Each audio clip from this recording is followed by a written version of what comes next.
Wesh,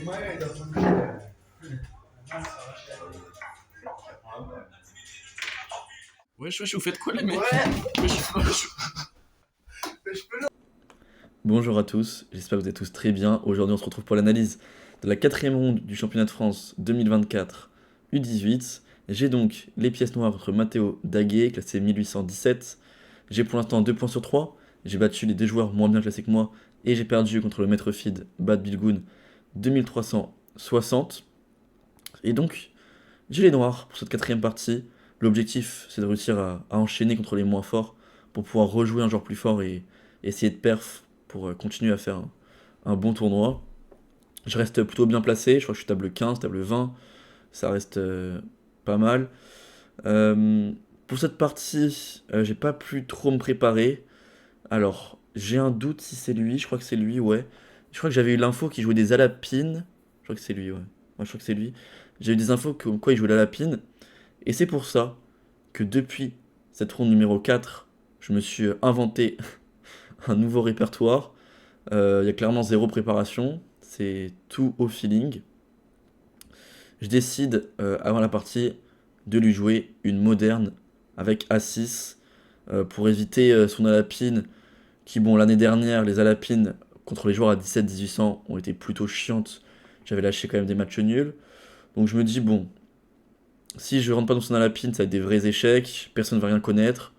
Et normalement, c'est celui qui a le plus gros elo qui devrait gagner. Donc je pense que c'est un bon choix.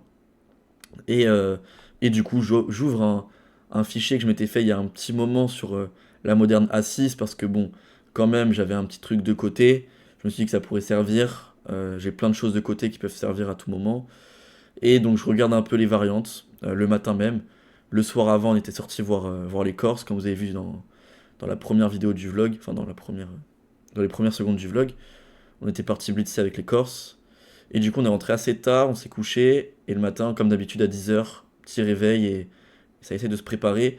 Même si c'est compliqué, parce que cette moderne A6, elle est quasiment jamais jouée, donc je peux pas du tout savoir ce qui compte jouer. Il y a plein de variantes différentes, donc je peux surtout regarder des idées en général sur différentes structures, etc. Mais pas grand chose en mode 20 coups de théorie, s'il fait ça, il y a un gros piège, non, c'est juste des idées en général, et donc j'arrive à la partie. Donc juste avant que je commence à analyser la partie, n'hésitez pas à liker, vous abonner à la chaîne, on va passer les 7000 abonnés. Abonnez-vous, et mettre un petit commentaire à la vidéo. Et c'est parti pour l'analyse de la ronde numéro 4. Alors, E4, G6 comme prévu. Et là, je pense qu'il est surpris, parce que bon, quand tu tapes mon nom sur internet, t'as accès à mes 30 parties dans Chessbase, t'as accès à mes 200 parties de vidéos YouTube analysées, des parties IRL, t'as accès à, je pense, environ 20 000 parties entre lichess et chess.com associées à mon nom. Donc bon, je pense qu'on veut se préparer contre moi, ça va, il y a de quoi faire. Du coup, je décide de jouer G6 et je vais pas demander, mais je pense qu'il avait dû se préparer. Enfin, perso, je joue un joueur plus fort, je me prépare quand j'ai toute une matinée pour me préparer. Et donc, j'envoie G6. Il envoie D4. Je réponds donc fou G7. Il envoie cavalier F3. J'envoie donc D6. Là, je laisse le doute planer. Je peux à la fois jouer une pirque avec cavalier F6. Je peux à la fois jouer des plans avec C6, B5, qui sont aussi jouables. Je peux aussi jouer un plan avec A6, B5, c'est ce que j'ai décidé de jouer, qui est très peu joué. Mon adversaire fait fou E3, et là, j'envoie donc A6. Déjà, il faut savoir qu'après seulement 1, 2, 3, 4 coups, il n'a plus que 1h10 à la pendule. Il a vraiment beaucoup réfléchi, donc ça fait plaisir. Ça veut dire qu'il a aucun répertoire dessus et qu'il va tout jouer au feeling. Il envoie donc fou D3, j'envoie donc B5, et il joue donc petit roc. Je fais donc fou B7, je joue les plans habituels. Il fait donc cavalier D2. Et là, je vais faire une petite erreur. Ah oui, d'ailleurs, je vous l'ai pas dit. Mais en fait aussi, j'ai décidé de jouer cette variante. Parce qu'en fait, avec Armen et Daniel, mes deux colocataires pour le tournoi, qui jouent aussi en U18 et qui ont relativement mon elo. Armen, il est 2010, Daniel, 1920, enfin à peu près quoi. On a décidé de tous jouer la moderne A6. Il n'y a que moi qui avait un fichier entre guillemets dessus, même si je connaissais quasiment rien. Eux, ils connaissaient pas du tout l'ouverture. Et on s'est tous dit, ok, on va tous jouer moderne, moderne G6 A6, si je joue D4, si je joue E4. Dans tous les cas, on jouera ça. Armen, il a joué ça, il a gagné. Et Daniel, il a joué ça contre un 2100, et il a fait nul. Donc ça nous a plutôt réussi. On va voir si moi aussi. Et donc ici, je vais me tromper pour la première fois. Je vais jouer cavalier D7. Et en fait, j'ai un peu tout épine. Normalement, faut pas laisser jouer C4 au blanc. Il joue comment empêcher C4? Bon, en jouant cavalier F6. Parce que du coup, s'il joue C4, il va juste perdre le pion E4 s'il reprend. Donc il peut pas reprendre ce pion. Même si l'ordi dit que c'est pas grave. Attends, l'ordi dit fou prend. Il y a quoi sur cavalier prend? Ah oui, il y a dame B3, c'est ça? Ouais. Ok, donc en fait, cavalier F6, C4. Je peux faire prise, fou prend. Ok, D5. Ouais, c'est vrai que ça c'est chiant aussi pour les blancs. Ok, et à partir de là, je peux jouer petit roc et fou prend D5. Et j'ai quand même plutôt égalisé. Ok. Mais du coup, moi mon idée c'était d'empêcher C4. Donc cavalier F6, qui menace aussi cavalier G4. Cette idée-là, je l'avais en tête. De venir jouer cavalier G4 pour prendre le fou de case noire. Et donc là, il allait peut-être jouer par exemple H3. Et je pouvais continuer par exemple avec petit roc, C3. Et cavalier D7 pour jouer C5. Ça pouvait être un plan, tour C8, prise en D4, B4, dame B6 ou dame A5. Tout va bien pour moi. Mais je décide de jouer cavalier D7, qui est pas le meilleur coup, mais qui est pas une erreur non plus, c'est pas très grave. C'est juste que c'est pas les plans que j'avais en tête. Il joue donc C4. Je fais donc prise une fois, fou prend, et j'envoie cavalier B6. Et là, je m'attendais à pas mal de coups. J'avais un peu calculé tous les coups de fou qui décalent, etc. Mais il va jouer un coup que j'avais pas trop prévu. J'avais même calculé fou prend F7. Mais il joue dame B3. Et en fait, fou prend F7 et dame B3, les deux coups sont à une évaluation de +1. Mais fou prend F7, c'est vraiment très très fort. Pendant la partie, je m'en étais pas rendu compte. Parce que pendant la partie, j'avais calculé fou prend F7, roi prend F7, cavalier G5, roi E8, cavalier E6, dame D7. Et là-dessus, j'avais calculé cavalier prend G7, roi F8, et donc il ressort pour me doubler les pions. Et moi, j'ai calculé ça. Et je m'étais dit, bah, j'ai une pièce contre un pion. Certes, mon roi est un peu faible, mais bon, je vais réussir à échanger les dames. Je vais la gagner normalement, j'ai quand même une pièce de plus. Donc je m'étais dit ça. Sauf que j'ai raté un truc. C'est que sur fou prend F7, roi prend, KG5, roi 8, KE6, dame D7, il peut d'abord jouer D5. C'est quoi la diff? Maintenant, si je bouge mon fou, ou alors que je... Alors, pardon. Si je bouge... Toujours pas. Si je bouge mon fou, je suis complètement perdant. Parce qu'il y a déjà fou prend B6, prise et tour C1. Menace la case C7. Et sur tour C8, cavale C4. Menace la case B6, menace E5. Menace tout ce que tu veux. C'est totalement perdant. Donc je peux pas bouger mon fou. Pareil, si je fais roi F7, le problème c'est qu'il y a déjà perpète. Donc s'il veut jouer pleutre, il peut se permettre. Il y a déjà perpète. Si je reviens, cavalier G5. Si je repars, cavalier E6, etc. Et le seul coup qui répond donc à cette idée de prise, cavalier G5, cavalier E6 et D5, c'est de venir jouer cavalier prend D5, prise fou prend, et sur cavalier prend G7, de jouer roi F8, avec l'idée que maintenant il y a un matériel égal de chaque côté. Après bon, c'est quand même assez compliqué, parce qu'on remarque, je peux pas faire dame prend ici parce qu'il y avait dame prend D5. J'ai 4 îlots de pion, j'ai un roi qui est très faible, il a des colonnes ouvertes pour ses tours, j'ai le mauvais tandem, dame fou contre dame cavalier. C'est un gros avantage blanc. Mais du coup, j'avais pas vu tout ça, lui non plus, heureusement. Même si en soi l'ordi donne que +1, mais bon, on voit que c'est compliqué à défendre. Je joue le gain, donc cette position-là paraît très compliquée à gagner. Il décide de jouer dame B3, qui est plutôt intéressant aussi, c'est le meilleur coup de l'ordi. Fou prend F7, c'était légèrement en dessous. Et en fait, l'idée c'est quoi? C'est si je fais cavalier prend C4, il va faire dame prend B7, je vais récupérer le fou, et il va faire dame C6 échec. Si je fais dame D7, je perds la tour, donc roi F8, et il va reprendre, et il aura une position très agréable, matériel égal, colonne C, colonne F ouverte, mon roi faible, il menace peut-être des E5, E6, je suis pas bien du tout, cavalier E4, etc. Je suis pas bien. Du coup, sur dame B3, je décide de faire E6, il fait donc fou D3, parce que maintenant je peux prendre peut-être le fou. Je fais donc cavalier F6, il fait tour C1, je fais petit roc, il fait fou G5, je fais dame D7, je me décloue, et il décide d'envoyer H4 pour attaquer. Je fais donc cavalier G4, c'était mon idée depuis tout à l'heure, de réussir à jouer cavalier G4. Le problème c'est qu'il y avait H3, maintenant que l'option est en H4, je peux me permettre de faire cavalier G4, qui me permet à la fois peut-être de jouer avec H6, peut-être avec des idées de fou prendre D4 un jour, c'est de dévier ce cavalier là, ça me permet d'ouvrir aussi en général mon fou, et ce cavalier pourra peut-être un jour se recycler en E5, si j'arrive à dévier ce pion, mais la case G4 est quand même plutôt importante. Ici, il décide de faire fou B1, c'est pas le coup le plus précis, peut-être qu'il pouvait juste jouer H5, continuer à essayer d'attaquer, sur quoi je pense que j'avais prévu de jouer H6. Si le fou recule, je fais G5, j'ai aucun souci. Et en fait, la ligne de l'ordi, c'était pion prend G6, pion prend fou, cavalier prend. Et l'idée, en fait, c'est si je reprends là, il va récupérer ça. Cavalier prend. Et il a donc 2 pions, c'est ça? 1, 2, 3, 4. 2 pions pour la pièce, mais c'était quand même très très chaud. J'ai des gros soucis. Donc en fait là-dessus, sur H6, euh, prise, prise, cavalier prend, fallait peut-être pas faire F prend G6, mais juste jouer peut-être Dame E7 et laisser ce pion, et jouer ça. Et ici on a donc 1, 2, 3, 4. 1, 2, 3, 4. J'ai donc 2 pièces contre tour pion. Non, 2 pièces contre tour de pion. Ça va. Mais il décide ici de jouer fou B1. Je fais donc A5. J'essaye d'aller jouer A4 pour prendre de l'espace aussi pour libérer le fou en A6.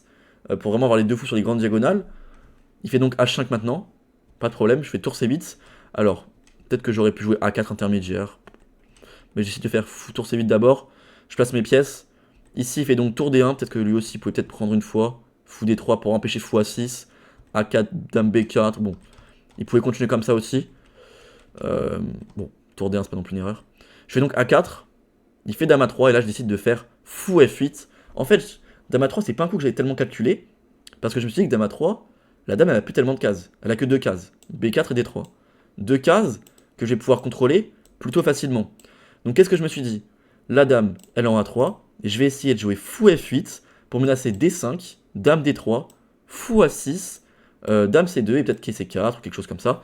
Je vais prendre beaucoup d'espace. Ou alors peut-être même fou A6 d'abord puis D5. Et je vais vraiment prendre beaucoup d'espace. Et je me suis dit, il peut pas tellement l'éviter, parce que s'il fait D5, il donne un pion, s'il fait E5, je l'ai, donc c'est compliqué pour lui. Et là, il va me trouver un très bon coup, alors c'est ici ou pas? Non, c'est après. Là, d'abord, il va me jouer B4, je vais donc prendre en passant une fois, dame prend, il va me jouer, je vais jouer donc tour A5, parce que c'est vrai que je l'ai pas dit, mais l'idée aussi de jouer A5 A4, c'est de coulisser avec la tour, avec le levier de tour A5 pour venir taper de l'autre côté, avec le pion H5 derrière qui peut être attaqué, qui peut être perdu. Ici, il fait donc E5. Il va essayer de m'empêcher de coulisser avec ma tour. Et là, je vais faire une énorme gaffe qui est réfutée par un seul coup. Et il va le trouver. Ici, il valait mieux plutôt prendre le pion. Mais franchement, j'avais vraiment peur de l'attaque qu'il pouvait avoir. Alors, il peut... Ouais, j'avais vraiment peur de l'attaque qu'il pouvait avoir. Je sais pas, prise. Ou même, ouais, peut-être même cavalier E4. Prise et tour prend D4. Je me suis dit qu'il y a les deux fous sur mon roi, les deux cavaliers, la tour en D4, la dame qui peut vite coulisser, un pion déjà en H5, ça commence à devenir chaud. Donc je me suis dit, faut pas que je joue au con, je vais pas prendre ce pion en E5, je fais D5. Je me dis D5, ça a l'air fort.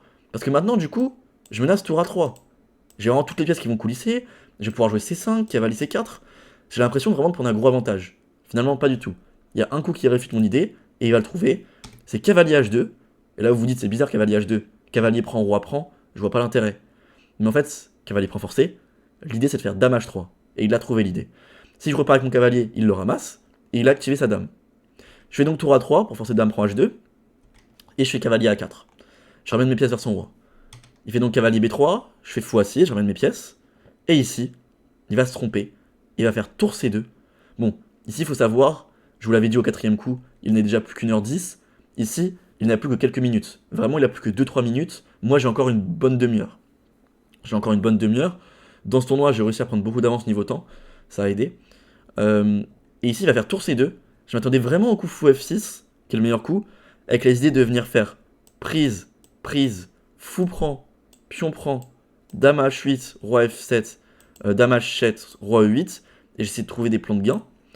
Mais en fait, il fait pas fou F6. Et fou F6, c'était vraiment fort parce que si je fais fou C4, qui est le coup que je comptais jouer, il pouvait faire dame H4. En fait, ici, moi j'avais calculé prise. Je m'étais dit, bah, F prend. Et sur fou prend, bah, je peux juste faire pion prend. Dame H8, roi F7. Et ça a l'air d'aller. Dame H7, il y aura roi E8. Ça, il y aura ça. Ça a l'air d'aller. Et s'il fait pas dame H7 et qu'il joue par exemple, je sais pas, disons, tour E1 pour passer la tour, bah, je peux juste peut-être faire fou B4. Et j'ai réglé mes problèmes. Enfin, il y a déjà peut-être une perpète. Attends, peut-être que je peux m'enfuir par là. Dans la Yamat. Non, peut-être pas. Si je reviens, ça perd. Ouais. C'est compliqué. Ouais, bon c'est quand même assez chaud. Enfin ça perd pas mais c'est chaud, ok. Donc moi j'ai calculé ça et je m'étais dit, ça va aller. Sauf qu'en fait, après fou F6, fou C4, le meilleur coup c'est dame H4. Parce que moi je peux rien faire. Donc imaginons je joue fou prend B3, il y a déjà prise, tour prend, fou C2, tour B4, pour donc enlever la tour de la troisième rangée, et maintenant prise prise, prise prise, check check, et la tour sur la troisième rangée, pour venir me me battre. Bon, j'ai tour cavalier contre dame, c'est perdant. Donc en fait, je peux pas jouer cette idée avec fou B3. Avec fou prend B3. Je dois donc jouer ici, dame E8. Pas facile. Et en fait, l'idée, c'est qu'en fait, lui, il peut pas avancer. Tant que je prends pas le cavalier, il peut pas coulisser avec sa tour. Donc tour E1 peut paraître logique, pour coulisser en E3. Et maintenant, prise, fou C2. On va donc jouer... je sais pas ce qui peut être le mieux. L'ordi donne tour C3 ici, maintenant que j'ai la dame en 8 pour défendre. Et maintenant, l'idée de l'ordi, seul coup qui est à plus 2 et quelques, le reste c'est à plus 1 voire moins, c'est l'idée de faire roi H2, comme on peut plus coulisser par là, tour H1, roi G1. Bon, c'est ultra dur, enfin je pense surtout en Zeitnot, impossible qu'on trouve ça. Il fait donc plutôt fou C2, tour C2 pardon, j'envoie donc fou C4, il fait dame G3, tour B8, j'active tous les clouages possibles, et là il va se retromper. Ah non, c'est pas encore, il fait prise d'abord, et il va se retromper, il va faire tour D2. Ici, le meilleur coup de défense, c'était plutôt de faire tour C1, avec l'idée que si je prends le cavalier, il va récupérer C7 à la fin. Donc si je peux pas prendre le cavalier, je dois donc jouer tour B7, ou alors C5, c'est assez ambitieux, mais bon, j'ai quand même la paire de fou très active, j'ai un avantage. Mais il va se tromper, il va jouer tour D2, je vais donc envoyer fou prend, pion prend. Là, je vais me tromper de tour, j'ai fait tour B prend, parce qu'en fait, j'ai raté l'idée que sur tour A prend, fou D3, je pouvais jouer cavalier C3, attaque la tour, puis cavalier E4, fourchette, comme il est cloué. Bon, j'ai raté ça. Je commence à avoir plus beaucoup de temps aussi. Mais bon, c'est pas une excuse, c'était quand même plutôt simple. Je fais donc tour B prend, B3. Il fait donc dame F4. J'envoie cavalier C3 fourchette. Il fait donc fou C2. Si je prends la tour, il prend la mienne. Je préfère donc faire tour B2 et de continuer les clouages. Et là, je m'attendais à qu'il fasse par exemple tour C1. Ça pouvait continuer par exemple comme ça. Une position bon, très tendue, où j'ai un pion de plus, mais c'est très tendu. Il peut pas faire dame prend D5 à cause de dame F4. Attaque la tour, menace le fou et menace des maths. Donc il doit défendre, il doit jouer par exemple... je crois que la meilleure ligne c'est ça. Pour enlever les cases. Ah non, my bad. C'est roi G8. Non, roi H6, putain, c'est roi H6. Roi H6. Pour éviter les problèmes. Et donc là j'ai un pion de plus, il peut toujours pas prendre le pion. Et j'ai un avantage de plus 1, plus 2. Mais bon, encore une fois, c'est une des positions très très chaude. Mais lui il va se tromper. Il a plus que quelques secondes à la pendule. Je le vois, il regarde pas sa pendule. Et je vois le temps qui commence à défiler. Je suis comme ça sur la pendule. Je regarde discrètement. Je vois 5, 4, 3, 2. Et là il jette un coup d'œil. Il panique. Il a pas d'idée en fait, il sait pas quoi jouer. Et il envoie fou prendre G6. Avec une seconde à la pendule. Enfin peut-être même moins. Je pense qu'il est vraiment, il lui restait un centième de seconde. Vraiment il lui restait rien du tout. La dernière seconde elle a été ultra longue. Et il envoie fou prend G6. Je calcule un peu et je vois qu'il n'y a aucune menace. Je fais donc tour prend D2 intermédiaire. Tour prend D2. Pion prend G6. Tour B2 pour essayer de rentrer. Je fais dame H7. Et là, il met sa main, enfin il réfléchit. Il a plus qu'une seconde. Il guette la pendule. Il prend sa main, il envoie dame C1. Mais il a pas le temps d'appuyer. Il tombe. Donc autant. Bon, il voulait jouer dame C1 du coup. Je suis quand même à moins 6, donc je pense que la partie est plutôt finie. Je pouvais déjà faire dame H5 pour menacer ça. Enfin, c'est totalement perdant. Et du coup, il perd autant au 35e coup. On va donc faire le bilan de partie pour voir ce qu'on a pensé l'ordi. Tac. Mais bon. Pour une première partie sur la moderne A6, c'était plutôt pas mal. J'ai pu voir plein d'idées différentes. La moderne A6, je ne la rejouerai pas dans le tournoi. Je m'en rappelle plus. Ouais, non, je la rejouerai pas dans le tournoi. Par contre, au Festival Jeune de Meaux, que j'ai joué dimanche, il y a quelques jours là, j'ai joué 2 fois la moderne A6 contre 2 joueurs à 2100. Peut-être que je vous mettrai les parties sur YouTube quand j'aurai fini tous les tournois que je dois mettre sur YouTube, peut-être en juin, juillet. Mais il y a des parties plutôt intéressantes. Ok, 81 pour moi, 75 pour lui, pas incroyable. Donc là j'envoie les coups. Donc là il fallait faire cavalier F6. Ok, il a plutôt bien joué, moi aussi ça va. Je ne sens pas d'erreur à signaler, des petites imprécisions. Tour D1 pas très précis, ouais. Bon, fou F8, ouais, c'est vraiment pas bon, fou F8. Et là j'ai totalement me trompé avec D5. Ouais, fallait vraiment prendre le pion. Cavalier B3, ouais. Il commence à jouer pas très précis là. Tour C2, et là, donc là, j'envoie fou C4. Dame G3, tour B8. Prise, et là, tour D2. J'envoie donc prise. J'avais l'autre tour qui prenait qui était mieux. Bon, je suis quand même beaucoup mieux. Et j'envoie donc les coups. Et il perd autant ici. Ok, bon, ça va. Euh, Ça fait quand même plaisir. On est donc à 3 points sur 4. Prochaine ronde, je rejouerai un joueur moins bien classé avec les blancs. Je suis un peu dégoûté. Je voulais jouer un joueur mieux classé avec les blancs pour pouvoir faire une perf. Le problème, c'est là que je vais jouer un joueur moins fort avec les blancs. Donc ça veut dire que si je gagne, derrière, j'aurai les noirs contre un plus fort. Ça fait un peu chier. Mais bon, faut gagner la partie, il faut gagner un maximum de parties. On se retrouve donc vendredi à 16h pour l'analyse de la ronde numéro 5 du championnat de France. Allez, bonne fin de journée tout le monde, bonne soirée. Ciao.